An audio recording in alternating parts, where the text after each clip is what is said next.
C'est parti pour le grand débrief de l'ActuTech que vous regardez sur la chaîne Bismart tous les jeudis en direct à 10h45.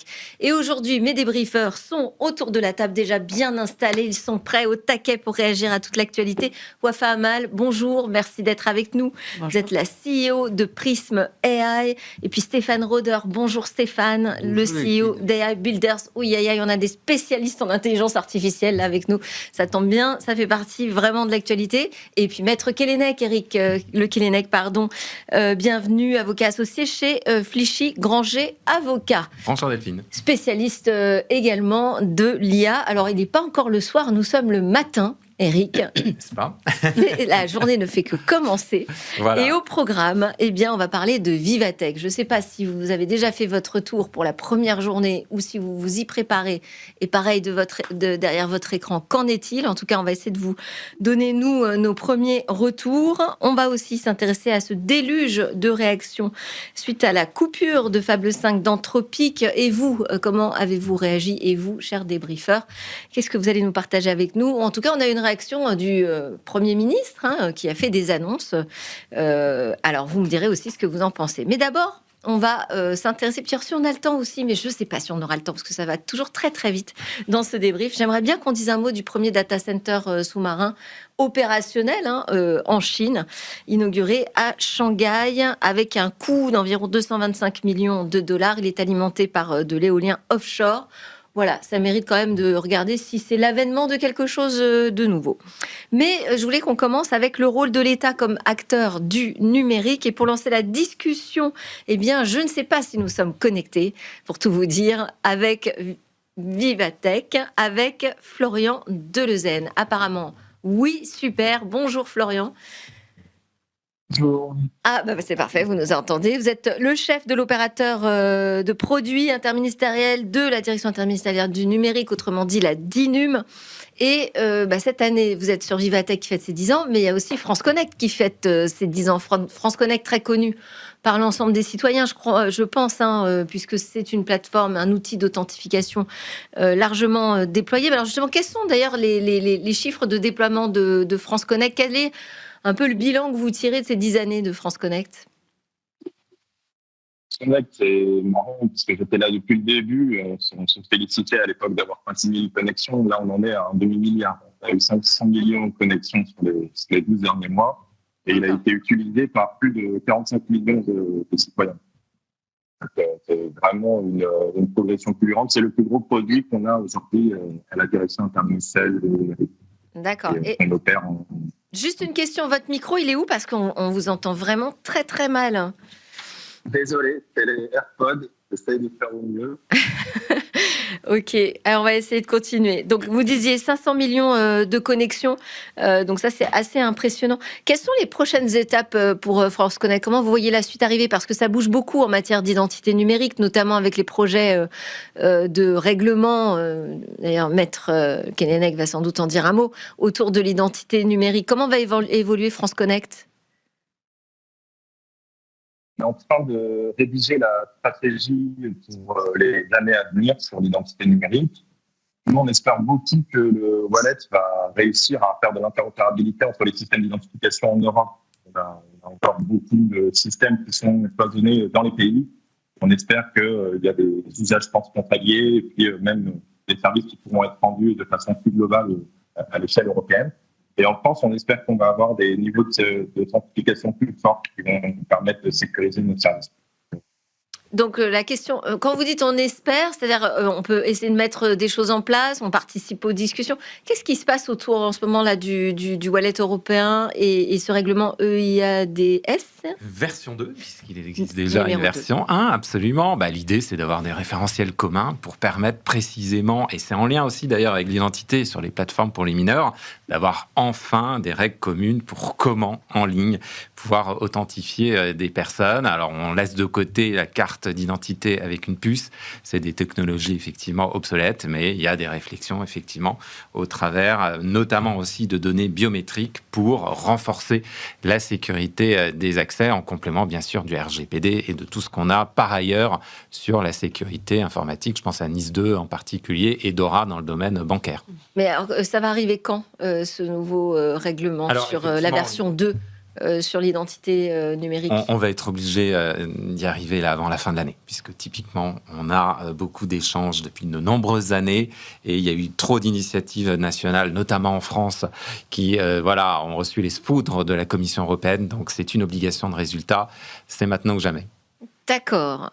Et alors, ça crée une petite pression du côté de la DINUM, ce sujet. Comment est-ce que vous l'abordez ? Parce qu'en France, l'identité numérique, elle est quand même assez pilote en Europe. Non, Florian, je pense qu'on va... Je suis désolée, je vais vous laisser retourner à Vivatech parce que franchement, on a vraiment du mal à comprendre ce que vous dites, la connexion, et pas suffisamment de qualité pour qu'on continue à rester ensemble. C'est dommage, j'aurais bien aimé qu'on creuse un petit peu ce sujet de France Connect. Mais écoutez, on le fera quand vous sortirez du salon. Je pense que c'est une meilleure idée. Merci beaucoup, en tout cas, d'avoir fait cette tentative de connexion avec nous dans Smart Tech en direct sur le débrief. Puisqu'on est sur Vivatech, je propose qu'on enchaîne directement. Qui a passé la première journée de Vivatech sur place ? Moi, mon capitaine. Nous sommes 2. 3. Ah, je croyais que vous disiez non. Non, je dis moi, mon capitaine. Ah, on est 3 sur 4. Moi, je l'ai suivi en ligne. Mais ok, toute la journée, comme ça, derrière un ordi. Non, alors moi, j'avais surtout 2 points qui m'intéressaient. Jeff Bezos, évidemment, projet Prometheus, par rapport à la guerre entre ces géants de l'IA. C'est passionnant de suivre les évolutions. Mais j'ai surtout retenu, moi, l'intervention commune de nos ministres du numérique en France et en Allemagne, et vraiment une définition de la souveraineté numérique, sujet sur lequel nous allons revenir, pour lequel je vois de vraies avancées, tout particulièrement dans le contexte où, après l'échec sur le terrain militaire, il fallait vraiment que le couple franco-allemand fasse front commun, et sur ce sujet, c'est plutôt rassurant. Et ça vous a plu le speech de Jeff Bezos, donc hier matin Évidemment, je pense que par rapport... Vous n'avez pas trouvé ça un peu déconnecté par rapport à tous les sujets, justement, en ce moment, sur la souveraineté ? Alors, on peut effectivement le trouver déconnecté. Je rappelle que parallèlement au G7, il y a aussi des représentants d'Anthropic, Sam Altman lui-même, qui étaient convoqués. Donc, on voit qu'on est dans cette ambivalence entre fascination pour ces géants de la tech, absolument, et finalement les réalités du terrain et le fait qu'il faille construire enfin cette autonomie numérique européenne, à défaut effectivement d'une souveraineté qui conduirait à une forme d'autarcie. Donc, on voit qu'on est dans cette recherche d'équilibre malgré tout.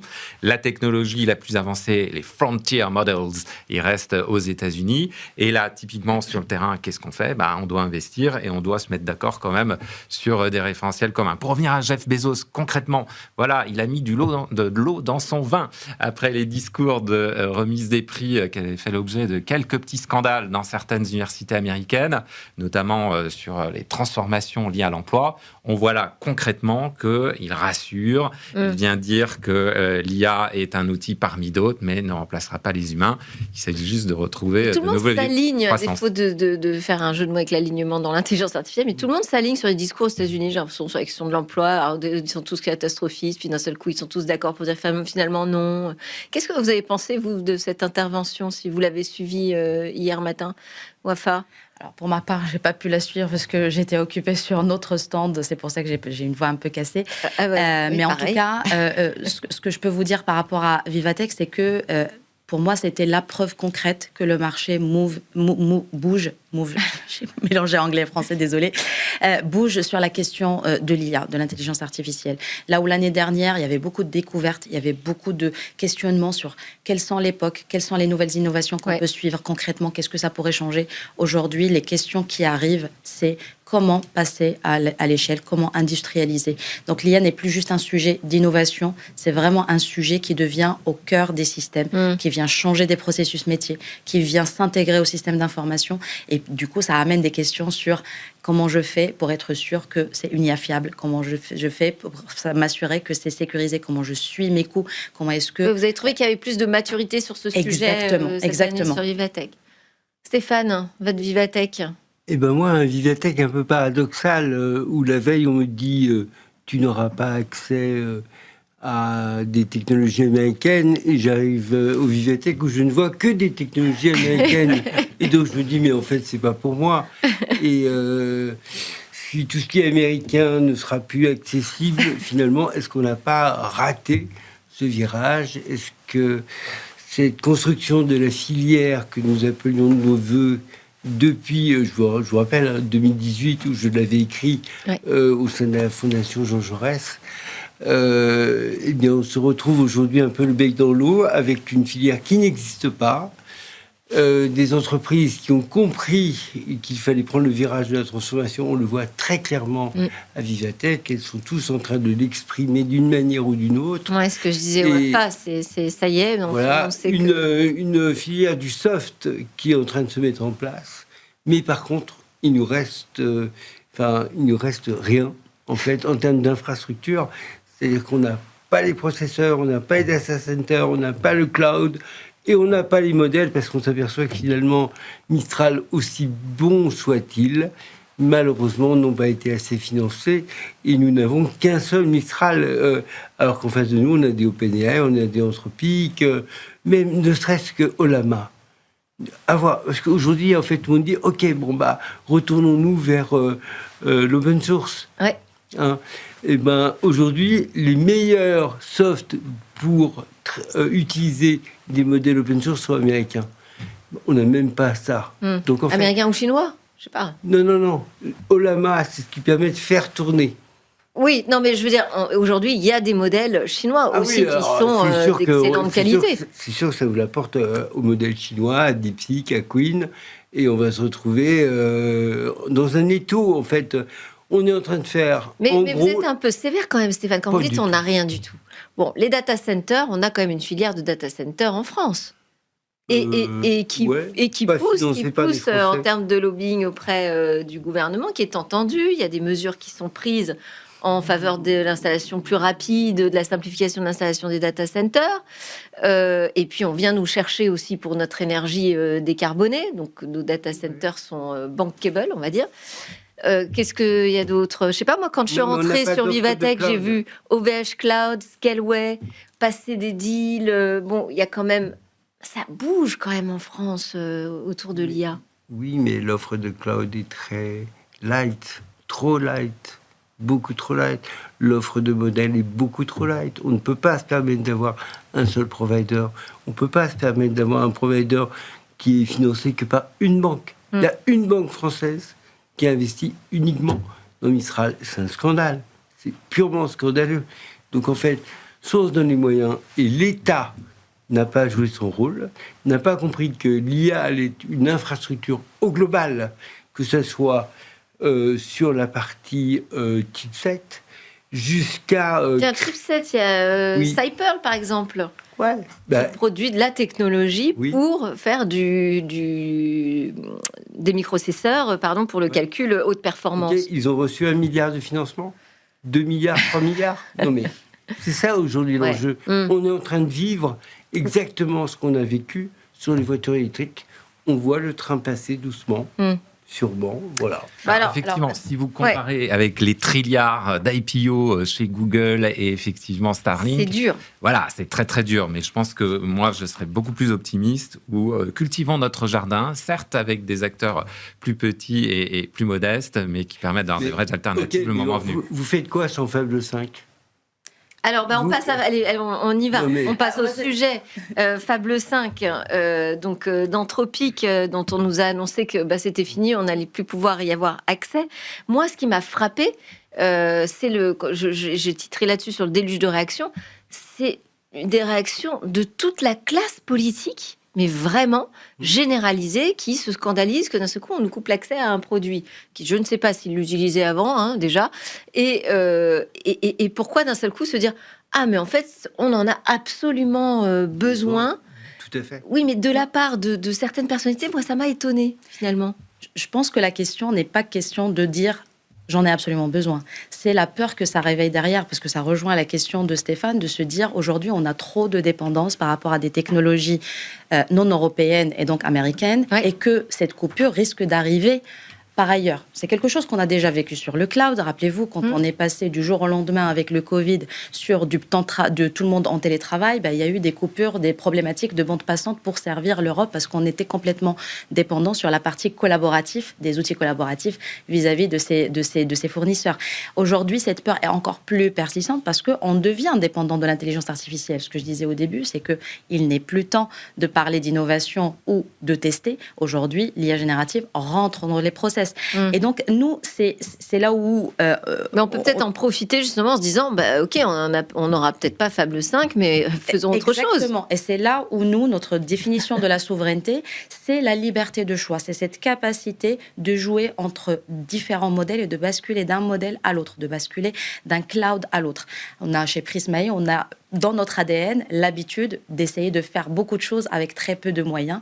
Donc, un État, un continent qui a très peu investi dans la technologie. Nous, on a essayé de transposer cet ADN qu'on a dans la manière dont on adresse le marché. Donc, on essaie de l'adresser de manière pragmatique. La souveraineté, pour nous, c'est une question d'architecture qui nous permet de rendre le cloud et le modèle de langage une commodité. Et c'est exactement ça qu'on souhaite éviter grâce à ça, c'est que la coupure Fable 5 ne soit pas un problème et puisse permettre de switcher vers une autre solution. Éric, je vous ai coupé. Vous alliez dire justement... Fable 5 ou Mythos 5 actuellement? Plus personne. On l'avait. Plus personne, oui, mais justement, Anthropic, face à cette exigence de l'export control, c'est pas Trump qui a appuyé sur le kill switch. C'est effectivement l'administration américaine, comme elle le fait depuis des décennies. Alors, il faut savoir que sur le côté militaire, c'est l'ITAR, et sur le côté civil, c'est l'Export Administration Regulations. Donc, bref, il y a des compétences, effectivement, selon les domaines. Mais Anthropic s'est retrouvé à cette demande de couper à tout foreign nationals. Et elle n'a pas su faire techniquement, puisqu'on parlait d'identité numérique, qui est réellement l'utilisateur de Fable 5 ou Mythos 5 derrière son smartphone avec des VPN aux quatre coins du monde.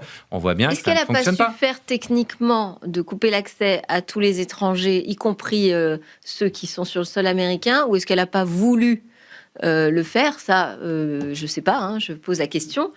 Et effectivement, ce n'est pas la France, l'Europe qui était visée, mais ça permet une prise de conscience sur ce possible kill switch, en fait. C'est ça qui a généré, tout ce déluge de réactions. Mais est-ce que ça veut dire que la France a vraiment aujourd'hui une dépendance en matière d'intelligence artificielle? Est-ce qu'on est déjà des utilisateurs massifs de ces technologies? Et donc, quand on nous coupe le Fable 5, ça fait mal. Pour l'instant, quand on coupe Fable 5, ça fait pas mal à grand monde quand même. Si. Et de toute façon, même les États-Unis, personne n'a plus accès pour l'instant. Donc, il n'y a pas de différence de compétition. Ah, ils ont coupé pour tout le monde. Ah, mais quand même, Fable 5 permettait de faire des travaux beaucoup plus longs que les autres modèles. Et donc, en fait, tout ce qu'on lançait en batch et qu'on demandait, qui prenait beaucoup de temps, était très bien fait par Fable 5, un peu moins bien fait par les Opus. Et donc, en fait, on arrivait à des modèles qui travaillaient vraiment très bien au niveau agentique. Et donc, c'est pour ça aussi que, il y a toute la partie, bien sûr, cyber, pour le coup, qui est très dangereuse. Et là, ils ont certainement raison. Il faut le faire avec parcimonie. Mais cette partie, en fait, pour laquelle on a tous travaillé, finalement, être capable, en fait, de déléguer à des agents, en fait, du travail assez complexe. Là, avec Fable 5, on arrivait, en fait, à un niveau qui était ce qu'on n'avait pas finalement atteint et qu'on ne retrouve pas ailleurs.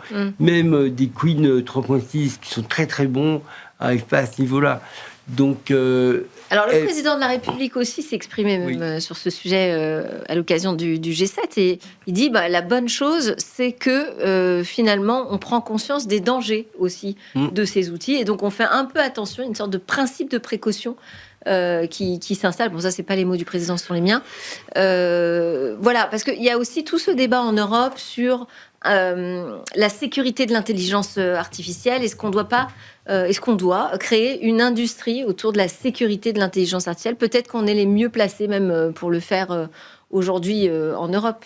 C'est peut-être ça aussi le réveil qu'on doit attendre. Pas uniquement de dire attention à nos dépendances, mais aussi qu'est-ce qu'on met en place? Parce que oui, ça pose des questions aujourd'hui de sécurité. Oui, mais il faut avoir des modèles équivalents, capables de trouver les mêmes failles au même niveau. En fait, il faut qu'on soit tous équipés de la même manière. Là, on a une vraie C'est un peu comme la guerre qu'on avait avant, pendant la guerre froide. Là, pour le coup, ils sont en train de nous rejouer la guerre froide. C'est-à-dire oui, bien sûr. Voilà, donc on va se garder... Est-ce que la réponse de Sébastien Lecornu vous a satisfait? Vous vous êtes dit, c'est du niveau de ce qu'il faut faire, puisqu'il a annoncé 655 millions d'euros supplémentaires donc, pour le développement de l'IA, et puis le déploiement de plusieurs outils d'intelligence artificielle en chatbot pour les administrations. Alors, vous vous êtes dit là, c'est la bonne réponse? Alors déjà, l'État... Alors, Palantir... Allez, on va faire... Ça fait longtemps qu'on a sur ces cartons. Bonne réponse ou mauvaise réponse? Ah, on est très sévère. Alors, devant le micro, parce que je ne vous ai pas vu. Voilà, très bien. Donc, tout le monde est d'accord pour dire que ce n'est pas la bonne réponse. Pourquoi? Allez, Parce que Palantir, il fallait sortir il y a 10 ans. Et Ah oui, alors ça, j'ai pas dit. Oui. Et que aussi, l'annonçait en même temps, la sortie de Palantir. Pour la DGSI, effectivement. Oui, mais... Voilà, au profit de Chabvision, le français. Oui, mais il fallait faire il y a 10 ans. Ça aurait créé un acteur français de Palantir. L'armée française n'a pas Palantir. Il fallait, en fait, financer un Palantir français depuis 10 ans. Donc ça, déjà, c'est un drame. Et c'est encore une fois l'État qui n'a pas joué son rôle. Après... 650 millions d'euros, c'est certainement ce qu'a dû coûter les actes. Oui. Voilà. Oui, bon, d'accord. Voilà. Je rejoins complètement Stéphane. Le coût qui a été versé à Palantir pendant 10 ans aurait pu effectivement financer un équivalent français. Et ça, c'est le sujet, et on le retrouve dans plusieurs acteurs où on va pas forcément aller chercher une solution équivalente européenne, quand bien même elle existe. Et souvent, les questions ne sont même pas une question de performance. Souvent, il y a des solutions qui vont être tout aussi performantes, mais c'est une question de facilité. Et cette réponse de pourquoi ce choix, parce qu'ils sont déjà sur place, ils sont intégrés à notre système d'information. On est dans ce qu'on appelle le vendor lock, qui est très, très dangereux. Ouais. Et là, on rentre dans une économie, et il y a des banques qui vont avoir cette réaction. Pour revenir sur la question de l'investissement des banques françaises, c'est encore plus malheureux, parce que en fait, on réinjecte du capital français sur de la technologie étrangère, plutôt que je parle même pas de l'investissement, je parle vraiment sur le coût que ça leur coûte. Et ça, c'est très malheureux, parce que c'est parce qu'on n'a pas anticipé, c'est parce qu'on continue à ne pas avoir ce réflexe de donner la priorité européenne. Et encore une fois, la question de la performance n'est même pas un sujet. Il faut que ce soit à performance égale. C'est un sujet vraiment... il y a un éveil, il y a beaucoup de paroles. Il faut aligner les actes. De la performance égale, c'est le sujet quand même, aujourd'hui, qu'on nous met en avant. C'est, ah bah oui, mais... ça ne remplit pas toutes les conditions, ça ne fait pas exactement la même chose que ce que proposent les voisins américains. Ça, c'est quand même à chaque fois l'argument qui est renvoyé. Maintenant, c'est une question de volontarisme. On a parlé tout à l'heure effectivement, France Connect, gérée par la DINUM. Et on voit bien que quand il y a une autorité claire avec des objectifs qui sont précisément définis, on arrive à un résultat. Alors moi, je voulais justement rebondir sur une autre intervention de notre Premier ministre, puisque là, ça sème un peu le trouble. Il s'agirait de réorganiser justement les directions du numérique au sein de l'État, notamment la direction interministérielle de la transformation publique, qui serait reprise ou pas par la DINUM dans une nouvelle autorité nationale du numérique et de l'IA. Ça a semé en fait un peu le trouble sur le terrain, et on espère que les choses vont être mises au clair, sachant que, vous le savez, il y a également d'autres entités qui vont avoir des compétences sur l'IA. Vous savez, il y a un diagramme avec la DGE et la DGCCRF qui devrait chapeauter aussi les questions d'IA. Donc je pense que précisément à ce moment stratégique où on a besoin d'une intervention claire de l'État, ne nous perdons pas dans nos travers français avec trop d'autorités dont on ne verrait plus très bien quels sont clairement les mandats. C'est ça, c'est qui va piloter, qui le pilote, quelle est la vision stratégique transverse. Oui, en tout cas, pour ce qui est de la transformation de l'État, il y avait une vraie nécessité à réformer la DINUM, et ce qui a été fait est très bien. Parce que là, on va donner les moyens à la DINUM de déléguer la transformation de chacune des entités de l'État. C'est-à-dire, Stéphane, soyez plus précis, j'ai pas compris. Vous trouvez que la DINUM, c'est très bien ce qu'elle a fait les 10 dernières années, ou non? C'est très bien ce qui va être modifié. Oui, parce que j'ai participé. Donc. Je peux pas dire le contraire. Juge parti. Voilà, je peux pas dire le contraire. Il fallait absolument cette réforme. Mais c'est-à-dire, qu'est-ce que ça va changer concrètement? Éclairez-nous sur ce qui vous semble positif. Ce qui est positif, c'est que la DINUM en fait va créer une offre de services qui va permettre en fait à toutes les entités des services de l'État d'en profiter et d'avoir en fait de quoi se transformer. Oui. Mais c'était déjà son rôle. C'est la direction interministérielle du numérique qui fournit des outils. Oui, mais elle ne le faisait pas. Elle n'était pas dans la partie IA et structuration de ce qu'on appelle un data office. Ouais. En fait, elle avait une vision très, je dirais, technique. Ils ont refait un truc genre Albert. Enfin bon, c'était n'importe quoi. Là, pour le coup, il serait content de l'entendre, notre ami. Oui. Mais ok. Mais là, pour le coup, ça va être structuré et regardez ce qui a été fait merveilleusement bien par l'armée avec l'AMIAD, Monsieur Ronde-Pierre. Ouais. Là, on va avoir exactement la même structure et c'est ça qu'on appelait de nos voeux, pour que en fait, les services de l'État puissent se transformer correctement. Donc ça bouge quand même. Vous dites que voilà, on a mis un carton rouge, mais on est quand même content que les choses bougent autour de ces sujets.